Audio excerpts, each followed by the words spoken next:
Hindi po forever magiging 28 fundamental beliefs yan. Dapat may mga bago tayong katotohanan na nadidiscover. Kasi, alam mo, Marco, ang Holy Spirit, anong direksyon yan? Forward. Pasulong. Kaya dapat sumabay tayo sa Holy Spirit sa pagitan ng pag-aaral ng Bible.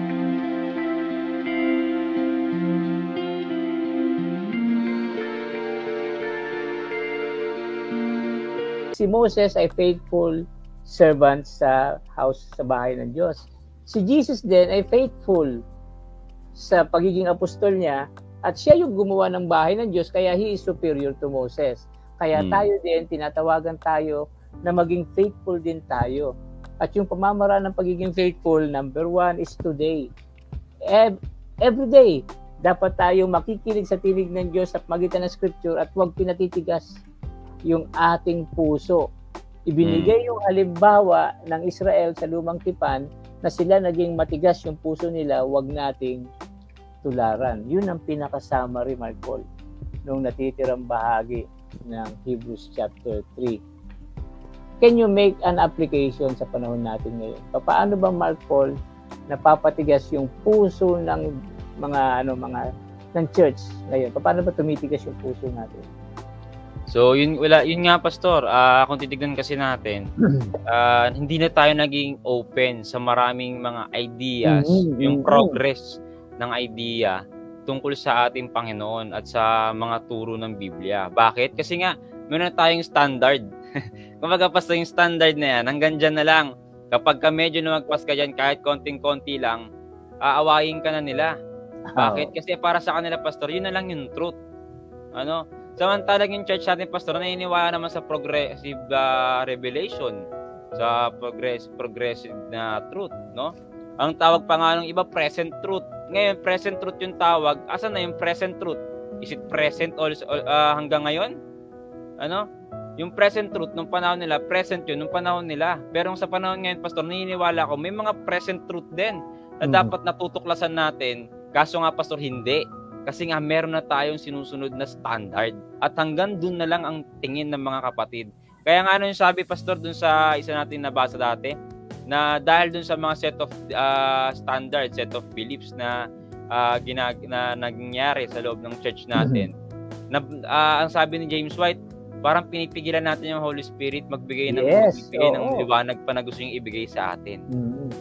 Kasi kung pagka hindi ka nakadating dun sa liwanag na yon, I mean, kapag lumagpas ka dun sa liwanag na meron tayo, dahil nga nakaset yun, hindi na tatanggapin, Pastor, ng church. Ayaw na nila. At dahil nga dun, Pastor, nagbubunga yung tinatawag na church pride. Yun yung nagpapatigas sa puso natin. Yes. Church pride. Yung pagiging matigas ng church natin sa pagtanggap sa mga light na po pwede pa nating matanggap sa panahon ngayon. Kaya ako, Pastor, tuwan-tuwa ako kapag nagpunta ako ng ibang church tapos may kakaibang liwanag ako nakita tungkol sa ating Panginoon. Tuwan-tuwa ako, Pastor, uuwi talaga ako ng may kagalakan. Pero kapag yung speaker, tinurulan din yung sabat, tinurulan din yung hindi pagsusuot ng alahas, wala, parang andray, para akong kumain ng adobo ng Pastor. Kumain na ako ng adobo ng Lunes, Tuesday, yung pa rin yung pagkain. Wednesday, yung pa rin yung pagkain.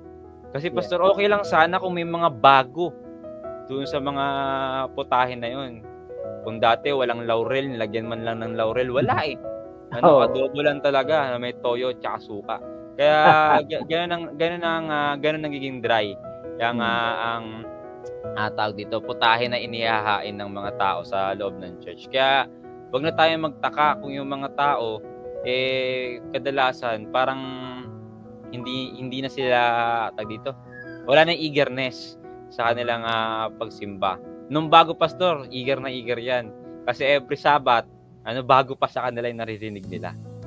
Pero kapag tumagal yung Pastor, paulit-ulit yung naririnig nila, wala na. Mark Paul, maganda yung sinabi mo, yung nagpapatigas ng puso. Hindi naman masama yung mga beliefs eh. Maganda nga yun.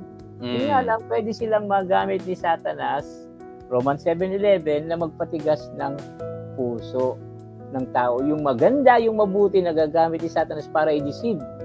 Lokohin yung tao, magkaroon siya ng mga hindi magagandang karakter. Maski 10 Commandments pa yan, maski nga yung cross, Mark Paul eh. ginawang idolatry yung cross, di ba? Okay, so yun, yung mabubuting bagay nagagamit din sa atin. Hindi po namin sinasabi na hindi maganda yung 28 fundamental beliefs. Maganda po yan.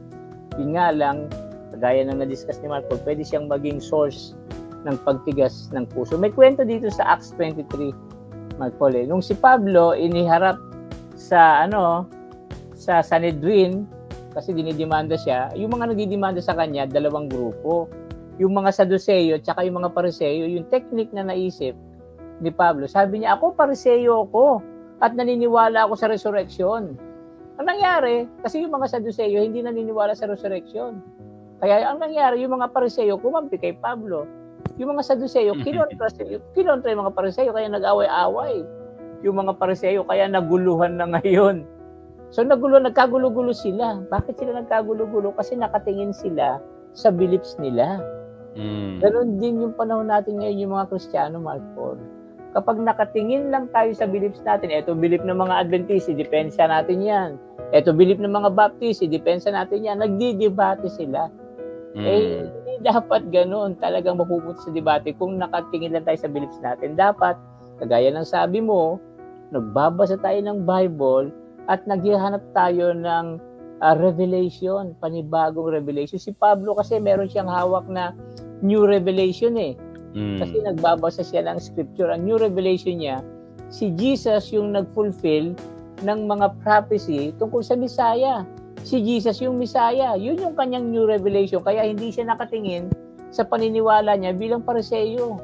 Ginamit niya lang yun para makalusot sa trial niya dito Kaya ang panawagan sa isang Kristiyano, hindi para depensahan yung mga beliefs ng church mo. Ang panawagan sa isang Kristiyano, the calling of a Christian, is to read the Bible. Yes. Para makahanap ka ng mga bagong katotohanan at mag-move forward sa pananampalataya. Hindi maging stagnant. Hindi po forever magiging 28 fundamental beliefs yan. Dapat may mga bago tayong katotohanan na nadidiscover. Kasi, alam mo, Marco, ang Holy Spirit, anong direksyon yan? Forward. Pasulong. Kaya dapat sumabay tayo sa Holy Spirit sa pagitan ng pag-aaral ng Bible. Ang masama niyan, Pastor, hindi nila talaga tatanggapin kasi wala ka sa posisyon. Kung sino yung mga sa posisyon, yung pakinggan nila. Kasi para sa kanila, superior yung Holy Spirit ng mga yun kaysa sa atin. Ganun ang thinking ng marami. Kaya yun yung nakakalungkot. Ang problema, Mark Paul, yung mga nasa posisyon, kadalasan na karamihan, hindi ko rin lahat, karamihan yung mga nasa posisyon, ang concern nila status quo. Kasi yung posisyon nila sa church, ay kumbaga nakuha nila yon sa present na kalagayan. Kung magbabago yung mga kalagayan, mananatili pa ba sila sa posisyon? Hindi. Kaya kadalasan, ang concern ng mga nasa posisyon, mga church officers, status quo manatili. As is, hindi mag-move forward, mag-progress. Kaya saan manggagaling yung progress, yung moving forward? Kung sino nagbabasa ng Bible, kahit anong posisyon yan, sa kanila magmumula yung progress ng truth. Ang ganda nun, Pastor, possible pala na manggaling sa mga kapatiran, sa mga maliliit na church member, yung pag-progress ng truth. Kung talagang bibigyan lang ng pagkakataon ng mga tao, nasa posisyon, ng mga leaders, kung ano yung truth na yon. At hindi nila hayaan yung mga kung sino-sino lamang tao na mang-away lang ng mga tao na nandun din kasama nila sa platform. Katulad sa Facebook, Pastor, may sinasabi tayo tungkol sa posisyon natin, tungkol sa mga napag-aralan natin. Ang mangyayari, kukontrahin lang din ng mga tao na ang tingin nila sa sarili nila may posisyon din sila. Dahil mas sikat sila sa atin, mas sikat sila sa mga natin. Kaya yung sinasabi natin, para sa kanila, mali yun, baliwala yun. At ang masama, ang nangyayari, Pastor, sila yung mas titignan at mas paniniwala ng tao kasi mas kilala sila.